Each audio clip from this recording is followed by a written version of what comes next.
আরবিতে বলে হালুয়া, উর্দুতে বলে হালুয়া, ফার্সিতে বলে হালুয়া, হিন্দিতে বলে হালুয়া, বাংলাতে বলে হালুয়া। এই হালুয়া খাওয়া বেদাত নয়, হালুয়া খাওয়া হারাম নয়, হালুয়া খাওয়া আমার রাসূলুল্লাহর সুন্নাত। আর এই হালুয়া শবে বারাতেও খাওয়া যায়, বিনা শবে বারাতেও খাওয়া যায়, 12 মাস খাওয়া যায়।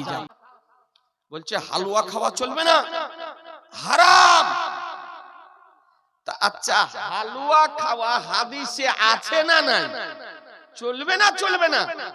কোন হাদিসে আছে না নাই? বলবো খাওয়া হাদিসটা শুনেন, পাগলের দল হাদিস খুঁজে পাইবে। আন আয়েশা রাদিয়াল্লাহু তাআলা আনহা قالت كان رسول الله صلى الله تعالى عليه وسلم يحب الحلوى والعسل। সুবহানাল্লাহ, জোরে বলেন। হাদিসটি কোথায় আছে? বুখারী শরীফ লেবানন বাইরুতের পেজ নাম্বার 1347, হাদিস নাম্বার 5431। বুখারী শরীফ ভারতীয় দ্বিতীয় খণ্ড 817 পৃষ্ঠা।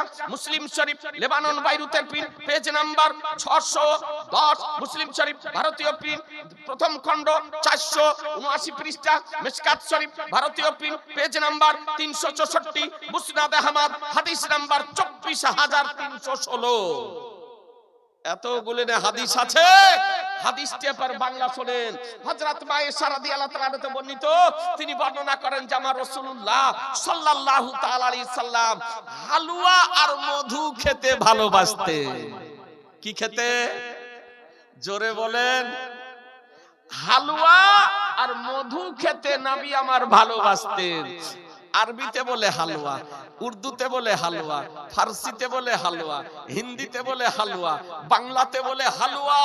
এই হালুয়া খাওয়া বেদাত নয়, হালুয়া খাওয়া হারাম নয়, হালুয়া খাওয়া আমার রাসূলুল্লাহর সুন্নাত।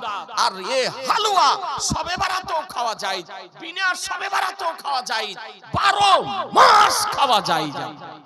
এটা নবীর আমার পছন্দনীয় খাদ্য, নবীর আমার প্রিয় খাদ্য, নবীর আমার মাহবুব খাদ্য।